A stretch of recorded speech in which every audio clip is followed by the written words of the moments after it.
In May 2012, a research firm published a single sentence that stopped religious scholars in their tracks. The Church of Jesus Christ of Latter-day Saints had just added 2 million new members and planted congregations in 295 counties across America where no Mormon had ever lived before. It was, the researchers said, the fastest religious growth in the United States. Faster than the Catholics, faster than the Baptists, faster than every denomination that had dominated American Christianity for 2 centuries. And then, quietly, without much announcement, the growth slowed, then almost stopped. Between 2010 and 2022, the church grew at just above 1% a year. During the pandemic, it fell to 0.6%. So what happened to the fastest growing religion in America? And what is the 2025 data now saying? Welcome to the Caelustra. We look at faith and history with honesty and respect. To understand where the Mormon Church stands today, you have to understand what was actually being measured in 2012, and why the numbers told only half the story. The 2012 Religious Congregations and Membership Survey was not measuring belief. It was not measuring weekly attendance. It was counting the precise number of people officially affiliated with congregations across the United States. And by that measure, the LDS Church was winning 2 million new adherents. New congregations in 295 counties where no Mormon had existed a decade before.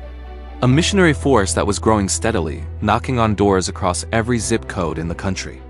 But here's what that survey could not measure. It could not tell you how many of those 2 million new members were still attending 5 years later. It could not measure the quiet exits, the people who stopped coming but never formally resigned. That gap between official membership and actual active participation has always existed in the LDS Church. In 2012, it was invisible to most observers. By 2022, it had become impossible to ignore. Do you think official membership numbers tell the real story of a religion's health? Tell me in the comments. Between 2015 and 2022, something changed inside American Mormonism. It had a name. Church leaders called it a faith crisis. Independent researchers called it the Google problem. For the first time in the church's history, any teenager with a smartphone could access the same academic debates about early Mormon history that once required a graduate library and a theology degree. Questions about Joseph Smith's practice of plural marriage, including marriages to women as young as 14. Questions about the historical evidence for the Book of Mormon. Questions about statements made by early leaders that the modern church had quietly moved away from. The internet did not create these questions. Historians had been discussing them for decades. But the internet made them impossible to avoid. A 2019 survey by the church's own research division found that questions about history and doctrine were among the leading reasons members were stepping back from activity. And the numbers followed. Growth slowed to its lowest level since 1937. The pandemic made it worse. Here is the quiet detail most people miss. The slowdown was almost entirely an American and Western European story. In West Africa, in the Philippines, in Brazil, and across Latin America, the church was not slowing down at all. Here is the lesson. The same internet that raised hard questions in Salt Lake City was barely a factor in Lagos or Manila. So while American Mormonism was quietly losing ground, the global church was building something its founders could never have imagined. What do you think? Can a religion lose ground in its homeland and still be considered growing? Tell me below. Let us talk about Africa. In 1978, the LDS Church extended full membership and priesthood ordination to black members for the first time. That single policy change opened a door that has never closed. Today, West Africa is one of the fastest growing regions for the church on earth. Ghana alone has over 100,000 members. Nigeria has over 170,000. The Democratic Republic of Congo is growing rapidly. In some West African cities, Sunday morning chapels are standing room only. The story is similar in the Philippines, where the church has over 900,000 members, and in Brazil, which holds the second largest LDS population outside the United States with over 1.4 million members. What is driving this growth? Researchers point to 3 factors consistently. First, the church's emphasis on family. In cultures where family structure is central to identity, the LDS model of family evenings, shared meals, and multi-generational faith resonates deeply. Second, the welfare system. The church's bishop storehouses, employment assistance, And humanitarian programs provide real, tangible help in communities where government services are limited. Third, the missionaries themselves. 78,000 full-time volunteers in 2025, the highest adjusted number in church history, knocking on doors in over 160 countries, speaking 70 languages. And then came 2025. Nobody saw it coming. In 2025, the LDS Church baptized 385,490 new converts worldwide. That number shattered the previous record of 330,877, set in 1990, by a significant margin.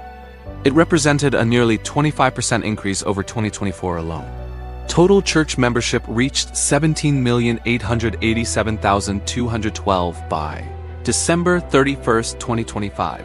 The church is now on track to cross 18 million members in 2026. Elder Quentin L. Cook told mission leaders that from June 2024 through May 2025, convert baptisms were the highest of any 12-month period in the church's 195-year history.